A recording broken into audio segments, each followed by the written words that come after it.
Okay, I'm going to talk about the DNA molecule again, which is section 2, chapter 3, page 10, the DNA molecule, part 2.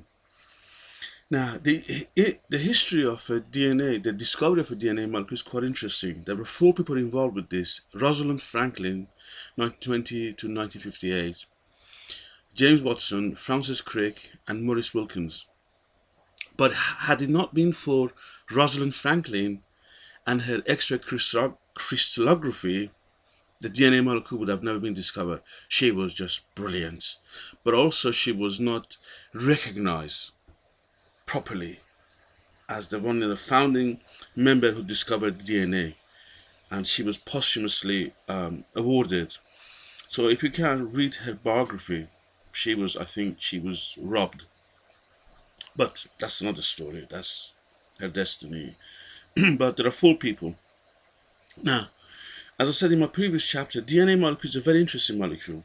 When I was studying the DNA molecule at medical school, I was always fascinated the way it's been designed, the way it's been put together. Basically, simple molecules of adenine, thymine, guanine, and cytosine, and then just sugar base, a sugar molecule, and a phosphate molecule with the simple molecular bondings.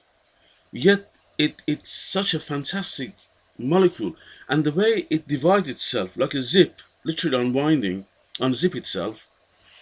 And there must have been a very much higher intelligence, this collective consciousness, that made this molecule, that designed this molecule, because it's a very simple molecule, yet phenomenally interesting.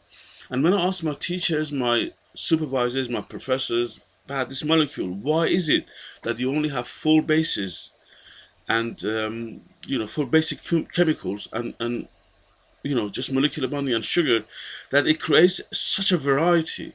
And they didn't know, because they didn't realize, because they were scientists, they were just looking at it at the molecular level. They said, well, it was just the way the molecules are put together, the numbers, the randomness. But the more I study, the more I realize it's that energy of the universe, that spark things off. And the same thing happens when you add an egg and a sperm, the female and male.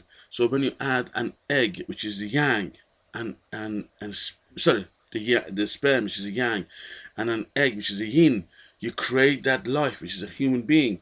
And it's that spark of the universal spark that creates that life force and the variety of life force.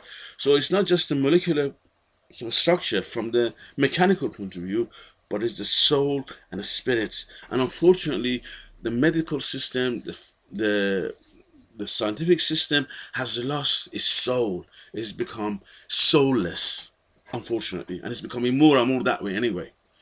So, and when I would ask this, professors, what they didn't know the answer. But the more I studied, the more I realized is that energy is the trinity of Daoism. It's the yin and the yang, and the combination of the yin and the yang create life. And that's I'm trying to put it on YouTube to the public as my legacy, that it is not just a simple molecule.